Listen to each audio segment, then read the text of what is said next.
right, we have a very special guest tonight, Aramis Knight, young buck, probably the youngest person we've had. You and Jonathan, probably the youngest guys we've had on the pod so far. Do you want to introduce yourself? Yeah. I'm Aramis, from Los Angeles, born in Woodland Hills. Still here. Represent. Yeah. I've lived in a few different places, but most of my life I've been in California. Wow. And you're an actor, that's right? I am. Yes. Yeah. I'm an actor. Started when I was 5. That's actually how Jonathan and I met. Really? Yeah. That makes sense. We met when we were. It's been like 15 years or something now since we've known each other. Yeah, it's always kind of been my thing. It started out as like a mommy and me kind of thing, which was good and bad. Yeah. And then by the time I was like 15, 16, I was like, oh shit, like school is not really a priority for me. So like I better go hard. And I was on a show. So it worked out well for me. What show did you meet Jonathan on? We didn't work together. I think we just met at auditions. I was about to say at castings or auditions or something like that. When we were very young, we might have worked together once or twice as kids on like a commercial or something. And how did you get into acting? Did your My mom, yeah. I was 5, so like I didn't even really know what was going on. But my mom's a real estate agent, so she was representing this lady named Nancy Chavez, who I actually think she passed away recently. So rest in peace, Nancy Chavez. But she had a boutique agency and she thought I was like a really cute kid. So she was like, you should bring him in. I'll sign him. I booked like the first couple of things I went on. It was like a pilot. Like I was on Boston Legal. I don't know if you guys remember that show. I do remember that show. And then another show with Tay Diggs called Daybreak. That was the first 3 things I did. Back to back, first 3 auditions. So me and my mom were like, oh, this shit's easy. Are you kidding me? Like, I'm about to run this up. So then I ended up moving to Osbrink, which is like one of the more prominent teen agencies. I was with them until I was 18. Worked a shit ton with them. And then I moved on to Gersh from there. Now I'm with Gersh. Cool. Incredible. Yeah, love it. Nice. Well, I want to start, obviously we talk a lot about dating and relationships. So we don't get a lot of perspectives from people your age. So what is the dating world like now as a 23-year-old? Yeah. We're coming from early adapters of dating apps and Totally. we hear about our parents' generation of like more traditional stuff. So what is it like now? So I personally am not on any dating apps. Like I did Raya for a while. Like I did like Hinge for a minute. But over time I started to realize like I just wasn't like finding the connections that I really wanted. I would say that as an actor, you're not necessarily forced, but a lot of times you're encouraged to grow up really fast. And I remember like my first relationship, I lost my virginity when I was 14. I was really young and I was not ready at all. I'm like, I was always dating someone until I was like 18, 19, like just constantly searching for like that companionship, And I think just in the last few years, because I've been single for the last like year and a half, 2 years now, I've really started to focus on like personal companionship. And I think that's been a big theme for me as, 22, 23-year-old, still very young, but like getting into a time where I'm really trying to build like more meaningful relationships and not just something that's like seeking instant gratification of like just having someone there, Well, like you said, companionship, because acting is quite a solitary, sometimes lonely career. Even though you have all these people around you, it's really just you doing that. Yeah, absolutely. All of my relationships ended while I was overseas too, which is pretty crazy. Yeah. Wow. Every single one. I was going to ask you, was there a pattern with who you were dating? Like, were they also in the industry? Or? Yeah, some of them. I definitely dated a few actresses. Some were good, some were bad. It's kind of friends as humans or as actors? No comment. Both. No, I mean, most of them were good humans, I would say. The actresses I dated were definitely good humans. Just, not compatible. And like, although I don't think like, I think after I dated the last actress, I was like, I'm never going to date an actress again. But then I realized like, no, I just think her and I were not compatible. I don't think it has to do with her being an actress. Like, because chances are like, where am I really going to meet someone? You know, it's like in LA, someone is everybody is connected to the entertainment industry one way or another, whether they're a singer or, I mean, now the influencer is kind of like the cancer of Los Angeles. Agreed. Yeah. Why do you think that? Well, I just think that, so like, I am definitely of the last generation who still had a concept of like analog activities, you know, like I had toys when I was a kid. Like, you played outside. yeah, I played outside. I ran around. Like I did. Yeah. And I was like the last generation of that, you know, because the iPhone came out in what, like 2007 or something. So I was like, I was like 8, 9 years old by that point. And that was like before the iPhone was even a huge thing, you know? But now I think that the lines between an artist and an influencer are just really blurred, you know? Yeah. Thankfully, you know, I don't feel that I've ever really been asked to be an influencer, which I like. It's never been something like really in my nature. And I definitely started in the industry when that wasn't a question at all. You know, it was like your resume was everything. Now it's like, you know, your resume is just as important as your following. That's why we get, I think, a lot of bad movies and bad projects because you see it, like they just throw a bunch of influencers into a movie. Yeah. And But hope now, do you think that that'll be readjusted though? Just like we say in quality, right? I agree too.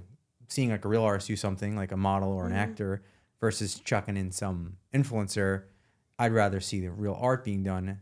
Do you see like that maybe turning?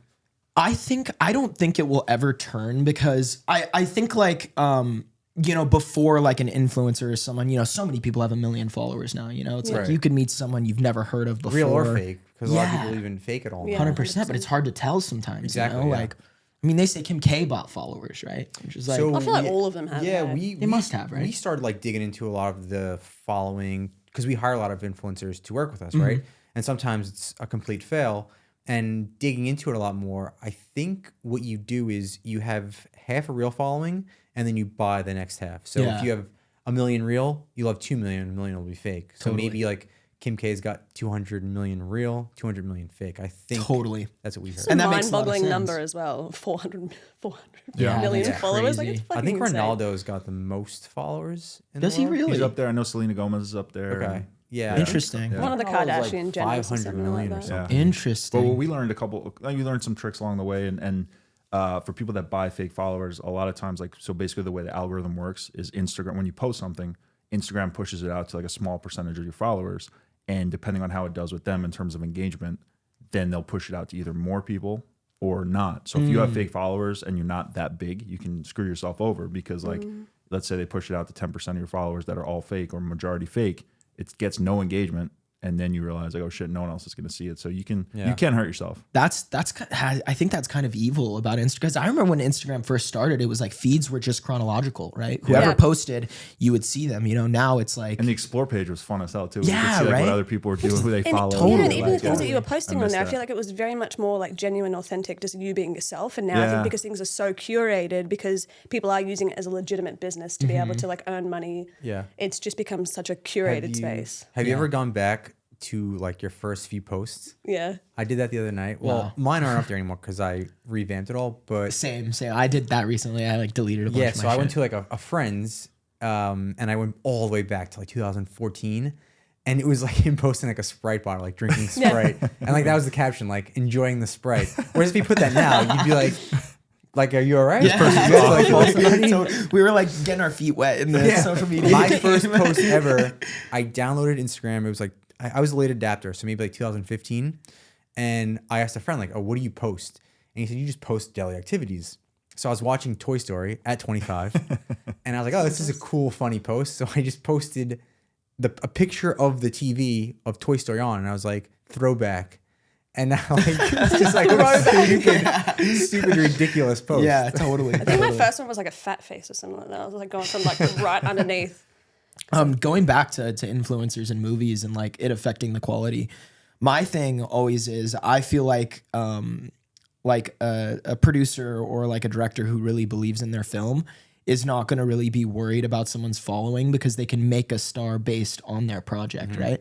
The projects that want all the influencers and want the influencers for their following are the projects that don't believe that they can give their actors the legs to become extremely famous, you know? Very well put, yeah. I mean, very gimmicky stuff. Yeah, exactly. Like, I mean, the like, you know, the big production companies of the world, you know, they don't care as much because they make stars. They don't need stars. Yeah. So like you specifically, right? You were a child actor at 5.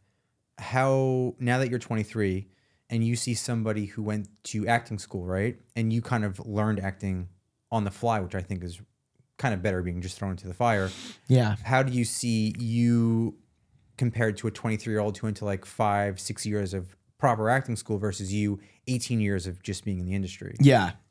It'll probably, I mean, I think everybody's process is really different. I actually recently joined a theater class, which has been like amazing. I'd never done like live theater before, but I wanted to like challenge myself. And it's been amazing. I feel like it's really going to apply to my work when I am on set. I think there's a Denzel quote, right, where he says, like, if you want to get famous, do movies. If you want to get rich, do TV. If you want to get 100%. good, do theater. 100%. Yeah. Trying to do all three, honestly. Yeah, there you go. Be well-rounded. Yeah. Super cool. So how's the class going? Amazing. Yeah, I know it's been really good. Do you find it like, since you're so experienced, but this is like your first class, do you get any nerves? Or I felt like a newborn baby in there. Yeah. Like, I swear, everything I thought I knew was like out the window. Like, as soon as like we were diving in, because plays are so much better than like 99.9% of scripts. I mean, the best plays in the world, which are pretty much the plays that we're doing, are way better than any script. Like, because it's made for the actor. You know, it's just dialogue. There's very little stage direction. There's so much to interpret. Whereas with the script, I feel like a lot of it is very set in stone, right? It's like someone else's vision and they're trying to get their vision put across like as accurately as possible, which doesn't bode well for an actor, because like being a good actor is like accepting the circumstances you're given, you know, and being able to live in it like water, you know, and you know, stage direction doesn't help that. You know, one tear falls down her right eye. Like the amount of times where it's like parentheses angrily, I'm like, okay, so you're telling me how to deliver my line now. Like, what if I didn't feel very angry there? You know, like, super interesting. Yeah, stage doesn't do any of that. Stage lets you feel it however you want to feel it. And like, if you watch a scene from a play, two different actors doing them, completely different. If you watch a scene from like a mediocre screenplay, it will look the same. It'll look the same because it's like puzzle pieces that fit together, you know, whereas a play is just, you know, it's water, it's fluid. It's your own interpretation of it. Totally. Truly and utterly, So yeah. do you think like we watch a lot of Curb Your Enthusiasm now, right? And they start to talk about how most of the show is improv, right? And her and I are always like, this is so amazing, because it looks like they're all genuinely just giving their authentic approach to each situation. Like, how much of what you do on film is improv versus it's straight direct full script? There have been like a few things that have been like improv that was kind of cool. Like, oh, that was improv, you know, but never have I been on a project where it was like really improv centric. Is that more comedy based improv? Some of it. Yeah, some of it. And then some of it is just kind of like, fuck it, we've done 100 takes. I might as well just say something different this time, you know? Sometimes they use it, sometimes they don't. Yeah, but I personally I think I've grown so much in like the last year as an actor, that I think like the next thing that I really end up doing is going to be like really groundbreaking for me, just personally. Like, I feel like it's going to be work I'll be really proud of. I've never been proud of my work before, which is weird. And people watch it and they like it, whatever. Like, you know, I've always worked. I've made a pretty good living doing it. But do you have a preferred genre that you want to focus on? Sort of. Like, I mean, I love watching like really good horror films, you know, like, well, not even horror, like psychological thriller. Like Ex Machina is one of my favorite movies. True Romance is one of my favorite movies. Never seen either. Oh my gosh. I think I've seen True Romance. I think I've seen the first one. True Romance is probably my favorite movie of all time. Okay. And it's a horror. Yeah. No, it's everything. It's one of those movies that's just everything. It can scare you at times. It'll make you laugh at times. It'll make you cry at times. Like, it's everything. It's everything. A roller coaster of emotions. Yes. We have to add that incredible. to the list. Okay. Tarantino's first screenplay that got made. Really? Yeah. Ah. Yeah. He didn't direct it, but Gary Oldman's in it. One of the best bad guys of all time. Patricia Arquette plays Alabama. She's amazing. I love her. So I did a brief Google search on you, and it looks like you're a character in Marvel now. So yeah. That, I mean, to me as a fan of TV and film, that seems super cool. Are you like proud of that? And what's that look like right now? Honestly, no. Okay. I'm not that proud of it. I mean, it's cool. It was really hard to get. Like, it was super hard. Like, I went through so many phases of testing. Like, had to have a Pakistani accent, had to do martial arts in it. It was an uphill battle ever getting the role. So like by the time I got it, I was like, oh, okay, I definitely snapped to get this. But it's just not really what I want to do. Like, and I found myself like being on the short list for that role because the show that I was on prior to that, which was like really the show that gave me like, I guess, kind of my legs in the industry as an adult, was a show called Into the Badlands. It was an AMC show, but it was an action show where they taught us wushu. We were on it for like 4 years. So I trained in wushu a lot, became a really good martial artist, and they were looking for, you know, Pakistani, Indian descent actors, and I was just on a short list. Are you for Pakistani? that. I am, yeah. Yeah, cool. my grandma, grandpa. Oh, nice. Our whole coding team's in Pakistan. Oh, really? Yeah. Very cool. Love them. Yeah.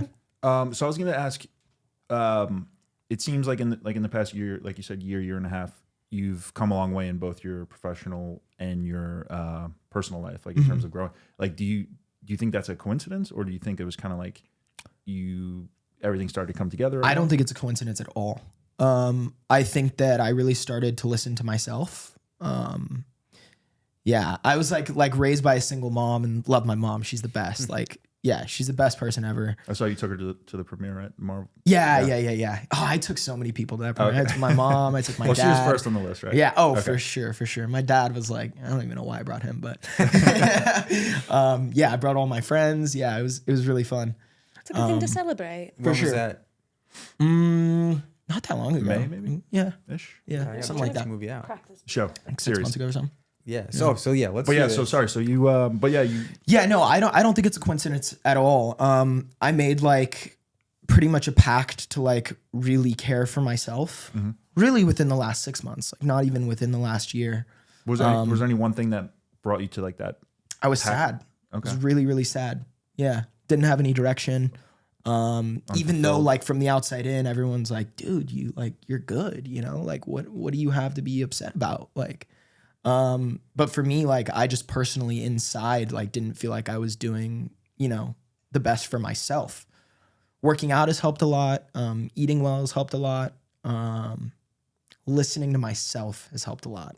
And that's why I was late here, because I was not listening to myself and it sent me down a rabbit hole and I was pissed off. Hey, you're right on time. This was your episode. So when you got here, that's when the show starts. So. Yeah. All right. Yeah, but I think self-preservation has been like a big theme for me in the last 6 months. And I got a membership at this place called Artha. It's a wellness sanctuary. It sounds really it's bougie. on Sunset. Yeah, exactly. Yeah, I've worked out. Yeah, it's amazing. They do like yoga classes and like sound baths, and you can do like sensory deprivation tanks. Oh, I've And always wanted to do one of those. oh, it's amazing. Really? I do it twice a week. Yeah, it's Stop it. incredible. It's so nice. You literally go in there and you're floating in this water where there's 1,000 pounds of salt dissolved into it, and it's super rich in magnesium. And there's like underwater speakers, so it sounds like sound bath music playing, but it's like off in the distance. It's honestly very entrancing. It seems like the most ultimate form of meditation almost to me. Like mind, body, and Definitely. soul, like just really dedicating that time to For How sure. long does it go for? 45 minutes. When I first did it, the first few times I did, I wasn't very good at it. Like I realized there was like a learning curve to like really shutting off your brain because you're so not used to it. And you're floating in this water. Like you couldn't sink if you tried. So it's hard to not like tense up and fully trust the water. But now that I've gotten really good at it, I've been doing it the last few months. I go in there and it feels like I'm in there for 5 seconds. Wow. And 45 minutes passes. Did the first time that you did it feel a lot longer than 45 minutes because you were kind of like trying to battle Yes, it? and I was sweating and I was like, yes, yeah. The first couple of times I went in there, I was like, I don't know if I can do this. And I just kept trying to do it. I go in there and I just, it feels like 5 seconds passes. Proud of That's you cool. for persevering. Yeah. No, it's scary at first too. Like being alone with your thoughts. Like, it can be really scary for sure. It's an uncomfortable thing for a lot of people to be alone with their thoughts, especially as you said, it's like you're coming out of a period of time where you were really sad and you felt really quite unfulfilled. And so to like shut your brain off or to even just be quiet enough to be able to hear all the things that are going on in your brain. Yeah. But congratulations. It's a really, especially at such a young age, a lot of people go through their entire life really not listening to themselves. Totally. Not figuring out what is going to fulfill them and what's going to fill them up with the most amount of joy. Yeah. So. Yeah, I've always been like a bit of a solitary person, like never had like huge family or like it was always just kind of me and my mom and I was always kind of on the road and like when I was with family, I was always like treated like a little bit different, whether it was good or bad.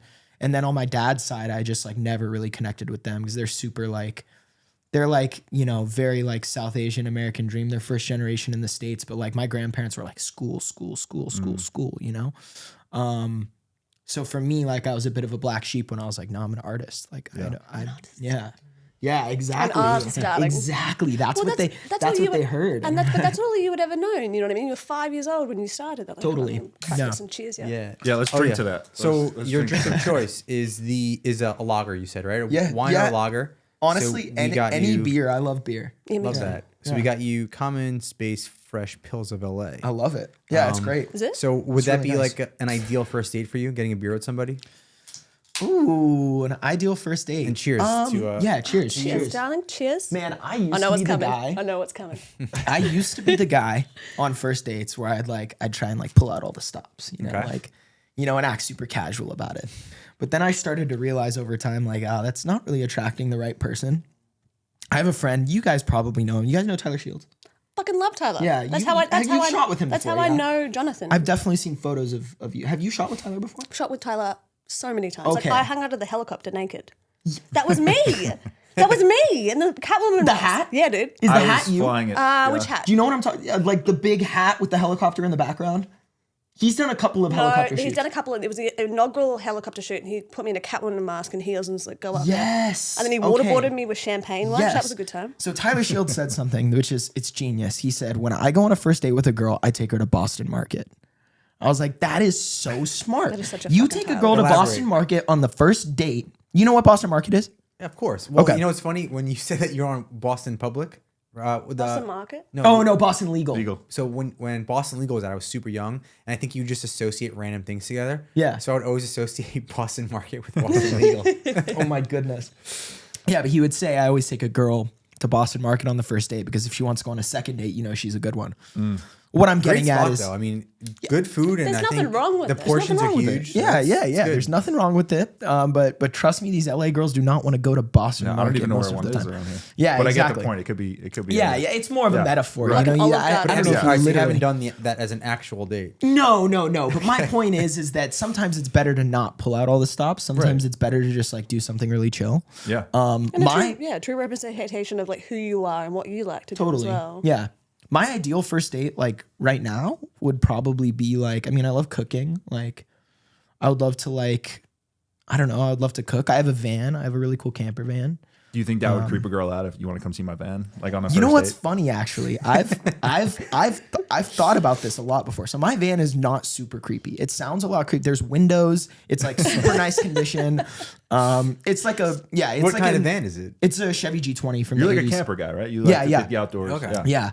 Yeah. It's not super. It sounds creepier than it actually is. Not like a Silence of the Lambs. No.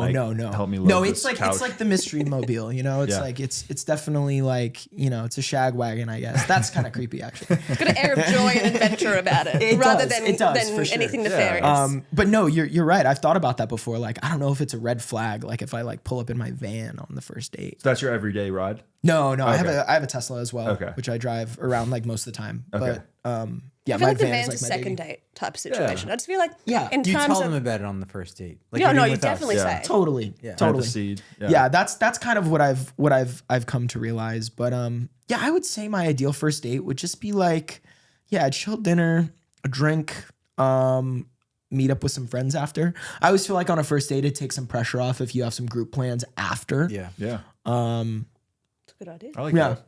Yeah. I like that a lot. Yeah. Yeah, I think it also sets up a nice, because I think maybe sometimes a woman feels an expectation like, okay, how am I gonna make sure if I don't want to sleep with this guy, how am I gonna make sure I let him Totally. know I'm having a good time, but I'm not going home with him? And I think if you tell someone, hey, you want to meet up with my friends after this, it like relieves a lot of that Yeah. stress from the woman's standpoint. So like I'm the type of guy that's like so not like sexually forward. Like I'm not like, I don't really like hook up with a lot of people. Like never in my life have I like tried to get a girl to hook up with me if she wasn't like falling all over me, you know? So like I've never really had that issue. I find that my issue more is that I don't want to come off like that type of guy. So sometimes I end up not friend zoned, but like, oh, like I think we're just homies because I'm not forward enough and like I'm physically attracted to you. Like, Right. let's kiss, let's, you know, whatever. Yeah, I feel like I'm on the opposite end of that, where it's like I feel like you do that sometimes. I get that a right? lot. Yeah. Like, Yeah, I've had yeah. girls like, do you like even not, like but me? there's a good mix of like pushy and respectful, right? Like I'm like almost too respectful of it sometimes, even when it like seems like they might be down for it, you know? Which I don't think it's a bad thing. I think it's just how I'm like wired. No, I don't think it's a bad thing at all. I think it confuses a lot of women, just speaking from a woman's perspective, confuses a lot of women because I think we're so used to such an aggressive stance when it comes to sexuality, right? A lot of the times when you're in the dating process, it is kind of, you know, if somebody's into you. And so if you're not feeling that immediate visceral sexual energy, then you're like, does this person like me or not? Yeah. But I think that's more of a commentary on like our society nowadays rather than if it's a good or bad thing. Do you know what I mean? Especially, and you can run into a problem if like she gives you a very specific like invitation to make a move and you don't, then she's like, oh, what the fuck? So like as long as you don't miss any like completely like green lights, like or it's over, Completely blatant.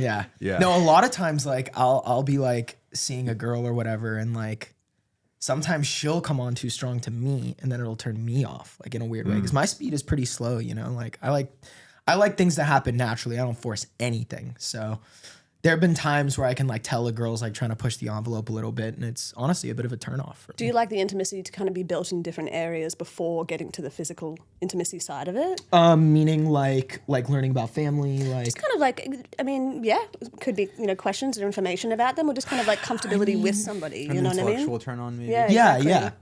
yeah. I mean, I think it depends. Like for me, like yes, I like to explore other sides of people before I see their like sexual side. Yeah.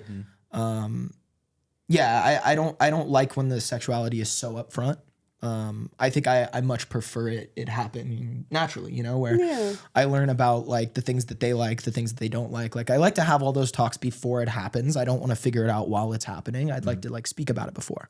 But yeah, I would say slow build for me is where it's at. Well, it's kind of sexy as well, isn't it? As more and more you get to know somebody, it's like it heightens that sexual element as well. So by the time you do get to doing the deed, it seems fucking mature fireworks. too. I have a lot of Very girlfriends who like are like just my homies, but over time, like it's turned into like,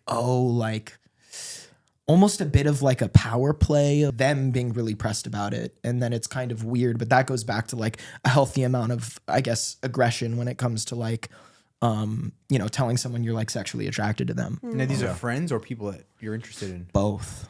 So do you have a lot of female friends? A lot. Yeah. So many. I love hanging out with girls. Now We're pretty cool. out of all those, out of all those female friends, do you see a lot of them that are eventually like, listen, I know we're friends, but it's happened a couple of times, and normally what happens is it'll happen and then it'll get really weird for like a few months, and then we'll go back to just being straight homies. But most of them I try to like really draw the line. Like I don't like to blur the lines between like romantic friendship, like it's just not really my MO. I feel like someone always gets burned that way. Somebody always gets hurt. Yeah. Someone even if gets it's not burned. intentional, Totally. it happens. I feel like it's a really natural thing though when you're friends with somebody. I think because the basis of any good relationship is being best friends, is being really, really good friends with each other. So it is this natural human kind of evolution or emotion when you're really good friends with somebody and you're like, wait a second, is there something here? And then you're trying to figure it out. But like you said, usually more often than not, somebody gets burned. Either you get married or you piss each other off. Yeah. I've been thinking, I haven't been like thinking about like actually getting married, but I've been just thinking about like logistically, like when would I be ready to get married in my life? And I've kind of come to the conclusion that it's never. I don't think I'll get married. I see myself as like a monogamous person who will find my partner and will like be with my partner. But I think you have to be in love with the idea of marriage as much as you're in love with your partner to be able to have a good marriage. You know, I don't want to just get married to someone because I think I'm going to spend the rest of my life with them. And because you think you're supposed to. Yeah. I mean, I love the idea of a wedding too. Like that's so Big cool. old party, yeah. Yeah, that's so cool. But like, it could just be like a celebration of love. It doesn't need to be so like binding. I feel like when anything feels so binding, it makes me want to like run from it. Like, Yeah. Yeah. And I'm also in the camp where I don't have a need to get married. Like I don't feel this like push or anything. So I feel like that allows me to like make a more intentional and conscious decision where like I'm not panicking. Like, oh, I'm 35 years old. Like when am I going to get married? So I feel like it's if it happens, it's because I want to and she wants to, and there's no force pushing me into it. Totally. Yeah, and Totally. I feel like no matter what you want, right? If you do want to get married or you don't want to get married, I think it all changes too. Like as you get older or just as your life evolves, right? And then you meet somebody and just feel like you never know what feeling you're going to get when you actually do meet somebody that you're in love with, right? Yeah. And maybe you have already, but I don't as you think get I have. older, yeah, right. And as you get older, like Steve, right? He's older than me, and he kind of knows more of who he is, right? Like he said, wants to get married if it happens naturally. If it doesn't, who cares? He's not really putting a time on it. And I think when I was 23 too, I was always like, oh, I'm not getting married. But then, yeah, I just, not that I said I want to get married now, Yeah.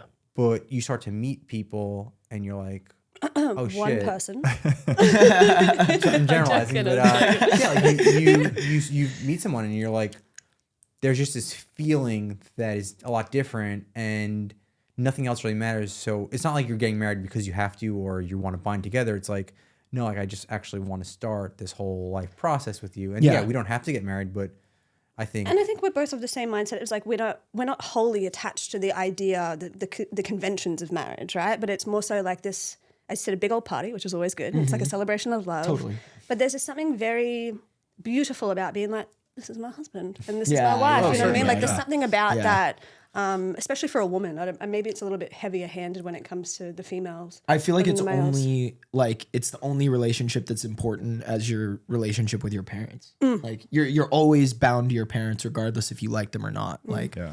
What's your new family? This is like Yeah. this is the step in life where you're going, okay, so even though I still have my family, this is the family that I'm choosing and I'm going to continue on with for the rest of my life, or hopefully for the rest of your life. yeah. And if you want a partner, like if you want a wife or husband, they say that that's the most important decision you can make in life, right? Like if you don't want one, you know, it's fine. But if you do and you pick like the wrong person, you're kind of fucked. Yeah. You know? yeah. Don't mince words. It's Oh, kind for of sure. fun. Kind of fucked. No, In a lot I'm of never getting different ways. divorced. I am never getting divorced. No, we Like, talked about that before we got engaged. And it's like both of us never ever wanted to be divorced. Like Yeah, if we were going yeah. to make this decision, this is the decision that we were going to gotta stick be with. final, And yeah. not even like joke about divorce. Not even like in jest be like, I'm going to divorce you. It's like, no, can't say words like that. You can't put that out into the universe. Yeah. Constant battle, like Yeah, constantly it's battling. like through good and bad. Like it'll never.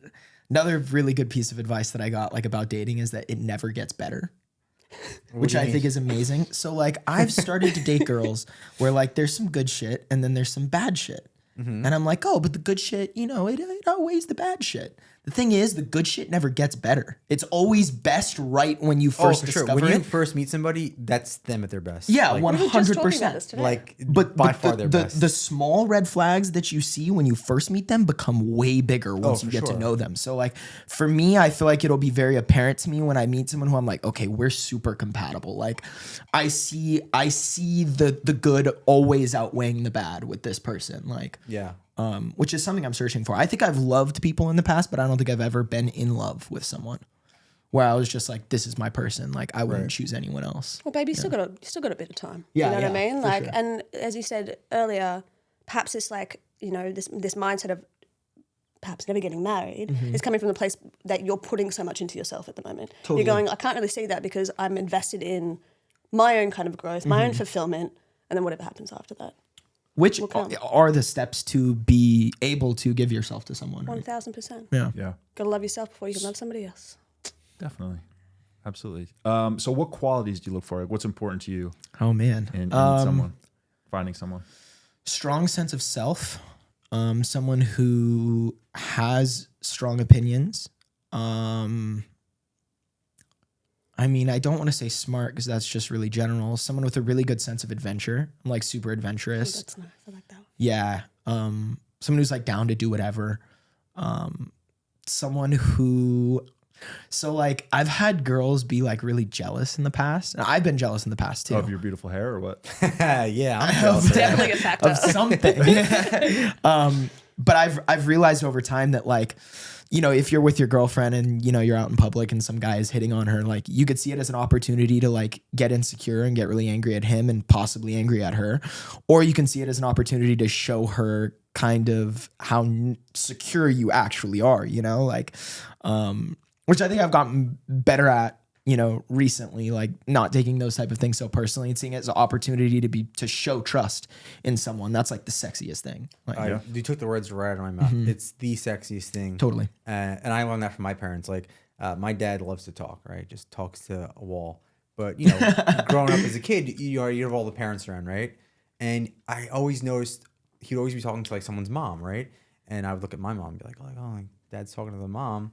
But he never did anything inappropriately. He was just talking, like, any conversation. And my mom never even looked over, like, didn't care. Yeah. And I was like, fuck, my mom's really cool. Like, but I think your mother also knew that your father wasn't hitting on anybody. He could just talk to a wall. Totally. As though he's just having a chat constantly. But to me, it was so cool that she was so secure that she never even peeked over to be like, oh, like, what's he doing? Because the moment that conversation ends, you know exactly who he's going to. Yeah. And I think everybody else knew that too. And she felt so cool. Like, even if there was another mom who was trying to do something with him, he probably called it right away. I was like, no, walked away. And, they both look cool walking away together. I had a girlfriend who was like my longest term relationship, which was like, it was like 2.5 years or something, That's which is pretty long in a 23-year-old's life. Like that's a big chunk of my life. From like 18 to 21, basically we dated. And a pattern that I always recognized with her, and when I realized it was kind of the beginning of the end, whenever I became utterly present around groups of people where I wasn't worried about affecting things around me, but I was only worried about like expressing myself in the truest way, that's when she would get upset with me. And like I saw it. It was a pattern. Like the moment I would check out of like, oh, is she okay? Is this okay? Is the house okay? I would get like the wrath from her. And I would see it. And it would be crazy because I'd literally in my head be like, okay, I'm enjoying myself so much. And the moment I pay attention to her to enjoy myself with her, she would return it with like angst, kind of.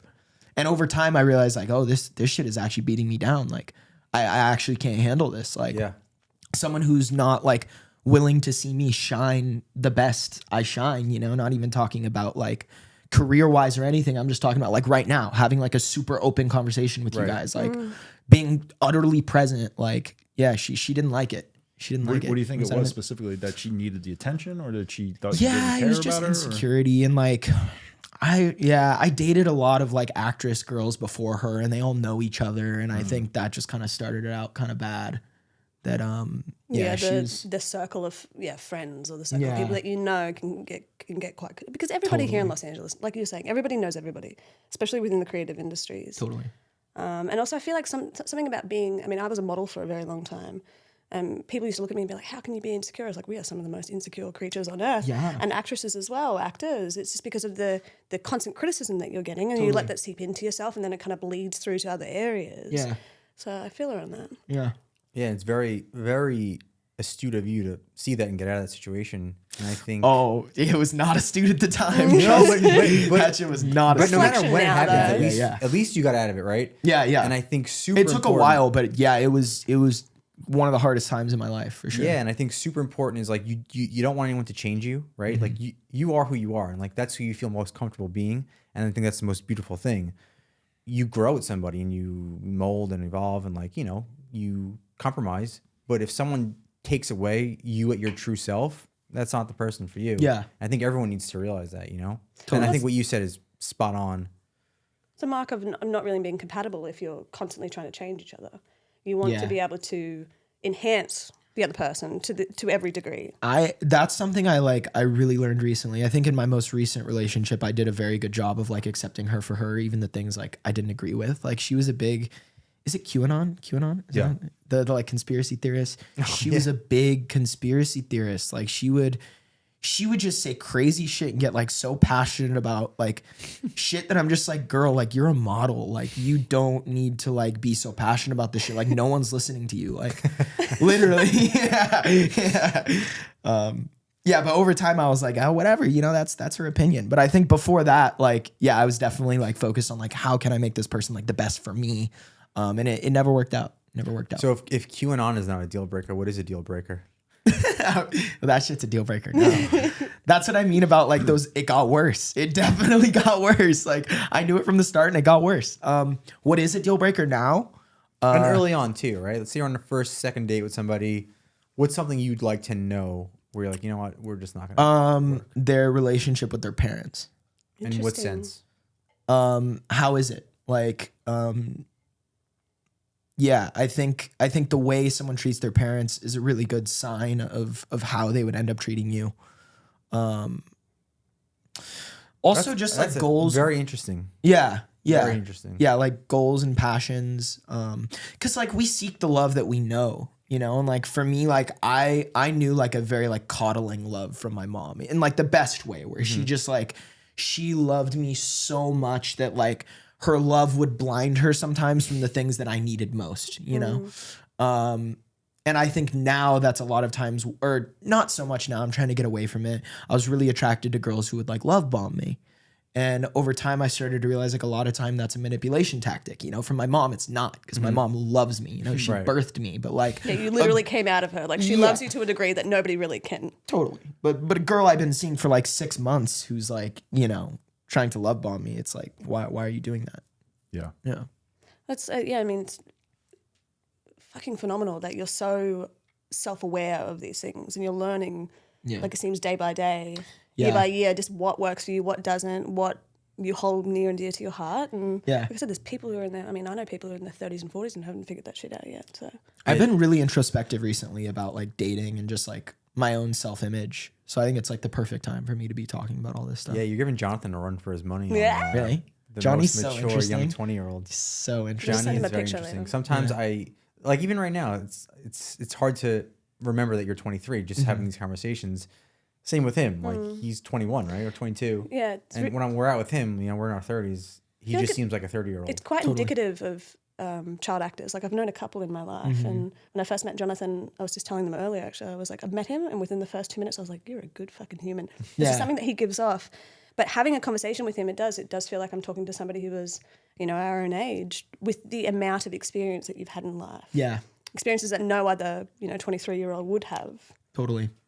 Yeah, I think like being around adults for a long time, like having a job, having a responsibility at such a young age, like definitely contributes to all that.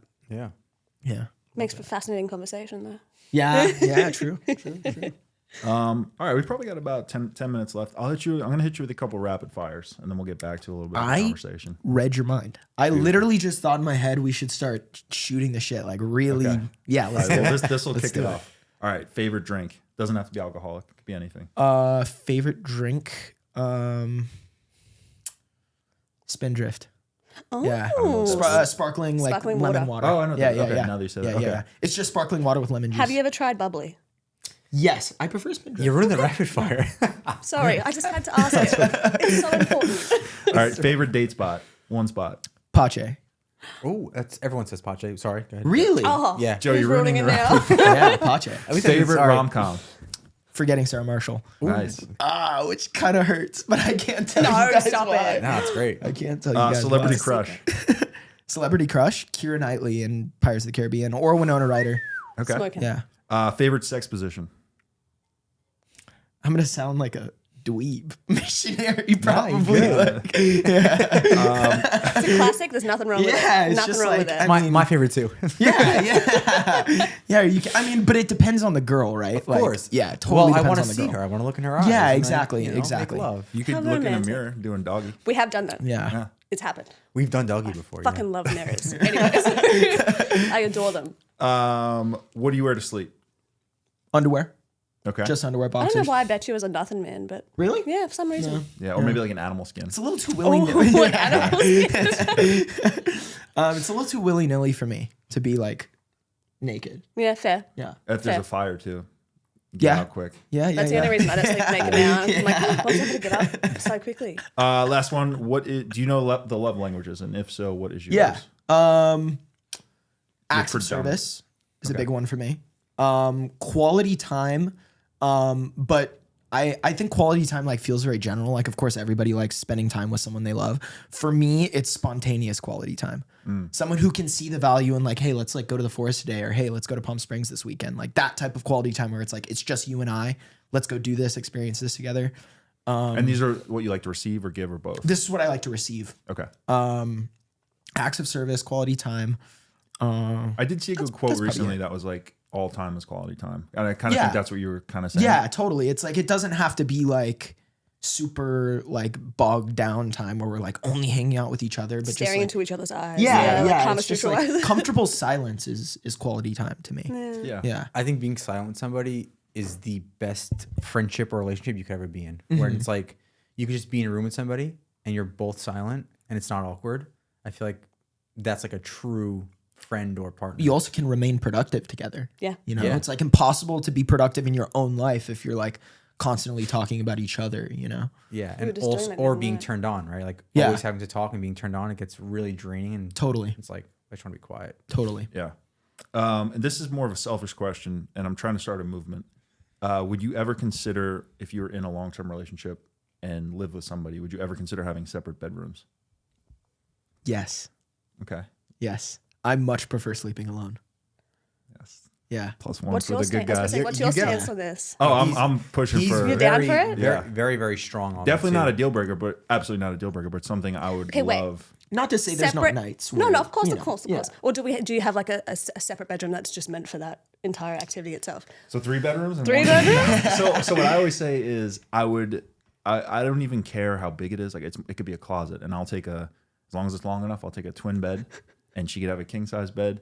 But I just value my sleep, and I think like rarely do people wake up at the same time, go to sleep at the same time, like have to get up and use the bathroom or something at the same time. And I just want and I feel like you're such a better person when you're Yeah. well rested and Well, I think Well that I done. think she's a perfect person to discuss this with because we do sleep in the same bed, and I wake up very early and I sleep straight through the night. So do you get interrupted by my sleep schedule? And I do mean, you I, wish you had a I have different shitty bed? sleep to begin with, so I don't think that's, you're really a factor. I really adore sleeping next to somebody. Completely separate room. I just need to wrap my head around this for a second. Completely separate rooms, or are you talking like the same room, different beds? No, I'm talking about completely Yeah, separate me too. rooms. like opposite ends of the house? Because Or I lived with a girl before, and like I would say 2 out of 3 nights I would let her fall asleep in our room, and then I'd go sleep on the couch. Yeah. did she ever get oh, pissed? wow. Yeah, she hated it. I used to do that. Anytime someone would sleep over, I would head to the couch. yeah. Really? Oh, that's the worst feeling when you're sleeping in the bed with someone you just don't live every, not every into. single That's the time, worst. and I would like do everything I can to make sure it wasn't a sleepover. Not to like be cool or because of any of that. Just I didn't want to sleep in the same bed Yeah. as somebody. So I was actually known at work as the guy who wouldn't do a sleepover. Wow. But yeah, with you, I'm fine. I just I was did about to say, not how like do you it. feel about No, sleeping in the same I bed love with it, me? and I Oh. sleep straight We through the night. touch toes when we're sleeping. That's nice. Yeah, having your dog in the bed is a completely different Listen. story. Yeah. That Listen. I wish your dog had its own house. It's but our dog, first Your and dog. foremost. It's our dog. We live together. We're about to get married. It's our dog. Second of all, I understand. And I'm going to get her a dog bed. It's just really hard because she's so little and cute. Yeah, And she just wants yeah, to yeah, snuggle yeah. up against Yeah, my Joe, body. come on. Kicked her off the bed last night. I heard it. I heard it. I heard her little feet go to the thing and I was Kicked off like, the bed. Yeah. But that's why I also think like you can only do this if you have like a amazing level of trust and communication because Totally. if you do sleep in the same bed like even 2 nights in a row and that next night you're like I'm gonna go to my room and she'll be like fuck why would I do and she'll get angry, maybe not even say anything but like start to question why. Yeah. But like if you just know like this is how we do it and that's there from the beginning, then I think it could work. I remember this is actually a crazy story, super toxic. There was so I was with this girl and the girl who I lived with, and I was sleeping in the guest room. I wasn't sleeping on the couch. And she had come in at night because she used to like go on my iPad. We had like a communal iPad, and I guess Spy I on was you like, or just to be casual. well, it was late, so like it was creeper shit for sure. And like apparently I like hadn't cleared my like search history, and I'd like watched porn or something within the last like 2 weeks or something. Like I'm not even a huge porn guy. I don't watch a lot of porn. But basically she like saw that I was like watching porn. She got so mad at me. why? Well, I have no idea. It was do you so mean, weird. why? I couldn't figure it out. I think women find. I'm gonna get in trouble here. I was about to say, I'll say it, I'll say it. choose your words it. very We might carefully right now, sir. But I think women find something that bothers them, and it's like the end of the world. Where it's not the end of the world. You watch straight porn, who gives a Excuse me, shit? we don't find things that bother us. Things bother us. Second of all, I mean, I suppose it's different. I don't know.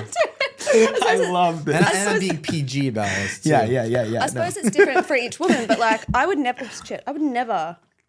I would be angry at the fact that you didn't invite me to watch it with you. That's what I would be pissed off about. Yeah, Not yeah, the fair, fact that fair. you were actually just watching it, Fair. like enjoying yourself. I'll say this too. I'm not going to say some women. I'm going to say some people. Love it. Anything that takes their partner's time and attention away from them, they get jealous about. Yeah. Right. So it could have been porn. It could have been. You know what it could also be? You know what it could also be? Checking sports scores. Water. It could also be checking sports scores. Yeah. Oh my God. You're bringing up so many memories for me. Oh, dude. Literally, don't check sports scores if your woman doesn't want you to see sports scores. Don't watch the game, an important game, if your girl's trying to get on with you. Like, if a guy I'm going to keep my mouth shut. I'm going to keep my mouth shut. There are so many things to say, but no.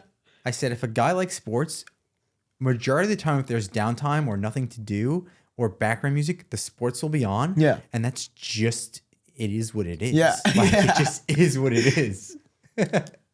wow. Like I said, keep my mouth shut. You watch as much sports as you want. You fucker. All right, wait. Do you have more rapid fire? Not really. Well, I have a question too. Maybe. I usually ask people while he thinks of more rapid fire. If you could have one law in the world, right? Any crazy law, what would that law be? Oh man. Man, I have some crazy ones. Steve's was that something about That's Starbucks important. coffee line or No, Don't butcher it, yeah. It's the most important law in the world. Basically, it's if a place has a to-go service, whether it's Starbucks or Chipotle, they have to have a dedicated line, and they can't. If you're in the store waiting, they can't just step in and say, "Oh, I have 6 burritos to make for this to go." But I'm fucking in the store. I'm a customer that's here. You need a dedicated line for your to-go stuff. And I would hope that your law is more deep. My law is actually super deep, and I'm going to get into it. So That almost made me cry laugh. I don't know why. my law, I would basically make it mandatory for everybody in the US to farm at least 1 day a year. Like jury duty. We don't have enough farmers. These farmers don't have kids because they're too busy farming. So there's nobody taking over the farm. I mean, I have friends like gurus who like taught me martial arts, who like master body workers who like live on farms just to like help out these farmers. And he's basically been telling me like, yeah, we have like 30 years of soil left. Like there's going to be a huge food crisis within my lifetime.